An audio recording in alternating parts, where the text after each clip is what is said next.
Okey, seterusnya kita juga nak bercakap tentang kalau kita ingin mendigitalkan sesuatu amalan perniagaan, baik sama ada kita secara digital ataupun secara dalam talian, sudah pastinya kita perlu ilmu, dan juga ilmu itu penting bagian untuk kita memperhebatkan amalan digitalisasi perniagaan ini. Bersama dengan saya ialah Tuan Muhammad Ashraf Rahman, dan juga merupakan ketua projek Go E-Commerce dan Continuous Professional Development Perbadanan Ekonomi Digital Malaysia, MDEC. Assalamualaikum, selamat pagi. Selamat pagi. Terima kasih bersama dengan kami. Difahamkan MDEC juga ada membuka reruai di sini.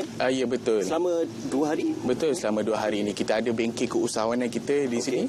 Apa antara yang diselitkan ataupun yang diajar sewaktu dalam bengkel keusahawanan? Untuk hari ini kita bawakan program daripada MDEC. Kita ada unit keusahawanan digital. Kita bawakan program pedas lah, itu program perkhidmatan e-dagang setempat. So kita bawakan kita punya jurulatih, kita memberikan pengetahuan berkaitan tentang keusahawanan digital ni lah.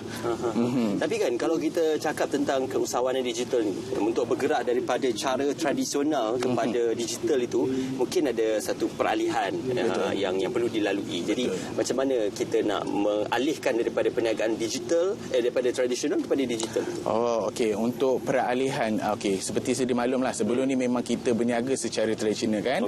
So semenjak bukan kata sejak pasca pandemik ni, malah pada tahun sebelum ni memang keusahawanan digital ni memang dah diangkat ataupun memang dah diguna pakai oleh kita punya usahawan-usahawan di sinilah. So mana kata kat sini memang cara perniagaan tu sudah berubah daripada dulu lagi. Sebagai contoh, kita di program keusahawanan digital ni daripada 2015 sampai ke 2022 ni memang kita mendapat sambutan yang sangat menggalakkan lah. Alhamdulillah. Jadi sudah pastinya peranan MDEC juga penting untuk membantu para usahawan ini bergerak daripada tradisional pada digital. Jadi apa yang ditawarkan oleh MDEC ataupun apa yang dibantu oleh pihak MDEC? Untuk kita di pihak MDEC ni kita ada pelbagai program lah. Di bawah unit digital entrepreneurship ataupun keusahawanan digital, kita ada 4 komponen utama lah. Kita ada modul, kita ada pusat komuniti, dan kita juga ada latihan, dan juga kita ada platform online lah. So di antara 4 komponen utama ini, kita membawakan 2 program paling besar lah, iaitu program usahawan dan juga program pedas. Untuk program usahawan ni kita ada program usahawan mikro dan juga usahawan siswa lah. Untuk usahawan mikro ni kita membantu MSME di seluruh Malaysia, dan juga usahawan siswa ni kita membantu student-student daripada IHL dan TVET ni lah. Kita integratekan ataupun kita integrasikan kita punya modul ni yang kita telah develop dengan kita punya subjek matter expert ni ke dalam syllabus IHL dan juga TVET. Memandangkan Yang Berhormat Menteri Tan Sri Anwar Musa juga ingin melihat KTRF ini sebagai sebuah kawasan yang berdaya digital dan juga berdaya maju melalui pendigitalan. Jadi bagaimana pihak MDEC melihat ini suatu kesempatan yang amat baik untuk pihak MDEC juga turut serta dalam membantu KTRF memajukan aspek digital, khususnya kepada perniagaan PKS tempatan? Untuk KTRF, saya nak share sikit. Kita di KTRF juga untuk program pedas perkhidmatan e-dagang setempat ni, kita telah aktifkan PD di kawasan Kampung Cengal. So kita bawakan jurulatih kita daripada PD Kampung Cengal ni ke sini untuk membantu usahawan lah. So kita cuba nak membantu usahawan di luar bandar untuk onboardkan ataupun masukkan produk-produk mereka ke platform-platform digital dan juga e-dagang yang sedia ada. Kita cerita pasal macam mana nak masukkan produk perniagaan mereka ke dalam platform digital.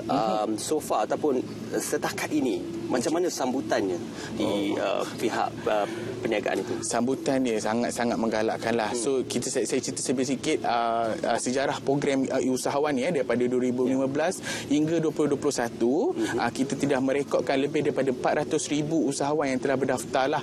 Buktinya dekat sini, maknanya program di bawah keusahawanan digital ni sangat mendapat sambutan yang sangat memberangsangkan lah daripada kita punya usahawan-usahawan di seluruh Malaysia ni.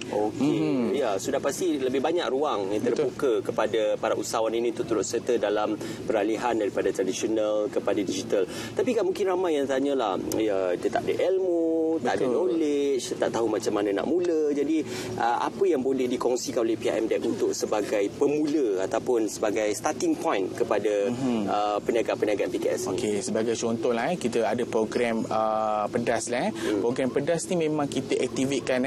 Untuk tahun ni kita dah aktifkan 35 PD ready center. Sebagai contoh di Kelantan sendiri kita dah aktifkan di Kampung Cengai dan juga Kok Lanas lah. So kita memang dah membantu atau kita dah train kita punya jurulatih ataupun PD manager ni dalam membantu usahawan lah untuk mendapatkan ilmu-ilmu berkaitan tentang keusahawanan digital ni. Sebabnya kalau kita nak berniaga ni, tidak semestinya berniaga ni kita perlukan guru kan, kita perlukan pelajaran daripada kita punya orang yang bertauliah lah untuk mendapatkan ilmu-ilmu tersebut. Itulah, kalau kita tidak berguru ataupun tidak mempunyai ilmu, mungkin akan sedikit sukar untuk kita menjalankan sesuatu perubahan itu. Jadi tumpuannya itu di kawasan yang sudah pastinya mempromosikan produk PKS, produk tempatan. Kalau kita tengokkan kepada penerimaan produk-produk tempatan di pasaran yang lebih luas itu, apa mungkin pemerhatian MDEC? Kerana kalau kita lihat digital ini pasarannya bukan sahaja di Malaysia tetapi antarabangsa. Jadi apakah produk tempatan boleh diterima di peringkat yang lebih luas? Setakat ini saya rasa ramai je produk-produk PKS sudah berjaya onboardkan produk mereka ke antarabangsa ya. Sebagai contoh, ada juga produk-produk daripada kita punya success story yang telah berjaya memasarkan produk mereka ke peringkat lebih jauh. Okey, alhamdulillah. Tuan Ashraf sendiri berkhidmat di bawah projek Go E-commerce dan Continuous Professional Development. Jadi apa mungkin fungsi bahagian itu untuk kita merealisasikan hasrat MDEC, dan bagaimana relevannya Go E-commerce dan juga Continuous Professional Development? So seperti yang saya ceritakan tadi, kita ada beberapa program yang utamalah seperti usahawan dan juga pedas. Okey, kepada di bawah dua-dua program utama ni disokong oleh platform digital Go E-commerce lah. Okey, dalam Go E-commerce platform ni kita ada empat komponen utama, iaitu kita ada LMS. LMS ni kita ada, saya boleh cakapkan kat sini, LMS ni adalah belajar secara kendiri. Okey, LMS ni maknanya usahawan boleh layari portal Go E-commerce platform ni, boleh mendapatkan modul-modul yang telah kita develop dengan kita punya subject matter expert. So kita ada lebih daripada 100 lebih modul yang telah kita develop dengan kita punya subject matter expert. Usahawan boleh dapatkan modul tersebut secara percuma lah. Mereka boleh belajar sendiri di rumah, dengan di hujung jari sahaja mereka boleh belajar modul tersebut. Dan juga kita ada orang kata komponen utama yang lain yang selalu memang kita punya peserta pakai dekat dalam Go E-commerce platform ni adalah bookkeeping kita. Bookkeeping kita ni adalah mencatat hasil penjualan lah. Kita nak tengok cash in and cash out. Setakat ini yang saya boleh kongsikan lebih detail. Nanti kita boleh tengoklah, boleh datang ke dalam bengkel keusahawanan kita pada hari ini. Okey, ini kesempatan terbaik Encik Ashraf untuk sama-sama promosikan untuk hadir ke Reruai MDEC di mini stadium Ketereh ini. Betul.